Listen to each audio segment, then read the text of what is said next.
నేను అమ్మవారి భక్తురాండి. చెయ్యాలనుంది దసరా నవరాత్రులు నాకు ఇంట్లో చేసుకోవాలనుంది. కానీ అంత నిష్టగా అన్ని నైవేద్యాలు పెట్టి కలశం పెట్టి అన్ని చేసుకోవడం నాకు కుదరకపోవచ్చు. అయినా నాకు అమ్మవారి అనుగ్రహం అయితే కావాలి. చాలా సింపుల్ గా చెప్తున్నా. స్నానాదులు చేసుకుని ప్రతిరోజు తలస్నానం చేయాలంటే ప్రతిరోజు తలస్నానం చేయాల్సిన అవసరం లేదు.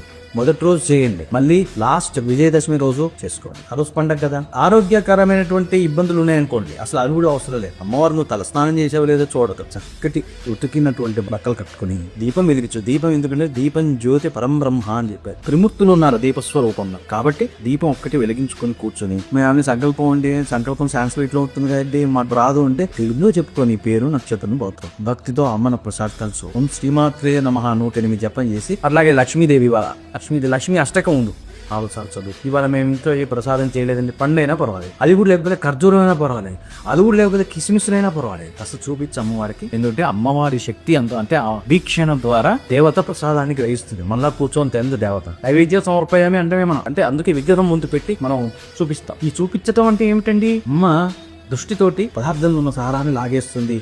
ఆ మిగిలింది ఏదైతే ఉందో అదే ప్లేట్లో, అది మనకి అమ్మ ఇచ్చినటువంటి ప్రసాదం. అది నోట్లో వేసుకో, చక్కగా హారతి ఇచ్చేసేసి అమ్మవారికి. ఈ హారతి ఇచ్చేటప్పుడు మంత్రాలు మాకు రావాలని గంట కొట్టు, అమ్మవారి చుట్టూ తిప్పు. ఆ వెలుతుల్లో అమ్మని చూడు, అద్భుతంగా. అది పూజ అంటే వచ్చిరాని మంత్రాలు చదివి కేశవాయ స్వాహ నారాయణ స్వాహని కింద పోసి నీళ్ళు పైన పోసుకొని బట్టలు తెరిచి నీకు తెలియని అది పండిత పూజ. ఈ జంజాటము వద్దు.